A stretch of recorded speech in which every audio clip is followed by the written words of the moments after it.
కోపం, ఆగ్రహం అనేవి ఎంత భయంకరమో ఇది విన్నాకే నాకు అర్థమైంది. ఒక కుటుంబంలో భార్య, భర్త, తన కుమారుడు ఎంతో సంతోషంగా జీవించేవారట.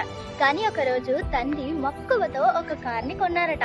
దాన్ని రోజు శుభ్రం చేస్తుండగా తన కుమారుడు కూడా కార్ని తుడిచేవాడట. ఒకరోజు కుమారుడు పెన్సిల్ తీసుకుని ఆ కార్ పై ఏవో గీతలు వ్రాస్తూ ఉండగా తండ్రి ఏం చేస్తున్నావురా అని కోపంతో తన చేతిలో ఉన్న ఇనుప రించ్ని నేరుగా తన కుమారుడి వైపు విసిరగా అది తన తలకు తగిలి వెంటనే కుప్పకూలిపోయాడట. ఏదో కోపంలో కొట్టేశానులే అని గబగబా హాస్పిటల్కి తీసుకెళ్తుండగా దారిలోనే ఆ కుమారుడు చనిపోయాడట.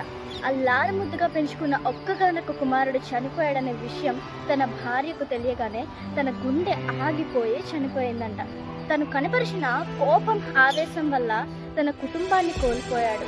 కార్ని ఎక్కువగా ప్రేమించడం వల్లే కదా ఇది జరిగింది అని ఆ కార్ని ఇనుప రాడ్డుతో ధ్వంసం చేస్తుండగా తన కుమారుడు గీసిన గీతలు కనిపించాయి.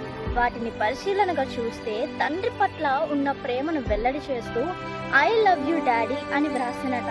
కుమారుడి ప్రేమను అపార్థం చేసుకున్నాడని చెప్పి గుండెలు బాదుకుంటూ ఏడుస్తూ పిచ్చోడైపోయాడట. అందుకే బైబిల్ ఇలా చెప్తుంది, కోపం విడిచిపెట్టుము, ఆగ్రహము విడిచిపెట్టుము, అవి కీడుకే కారణము. ఇప్పటి నుంచి మీ యొక్క కోపాన్ని విడిచిపెడతారన్న నమ్మకం నాకుంది. మరి మీకు?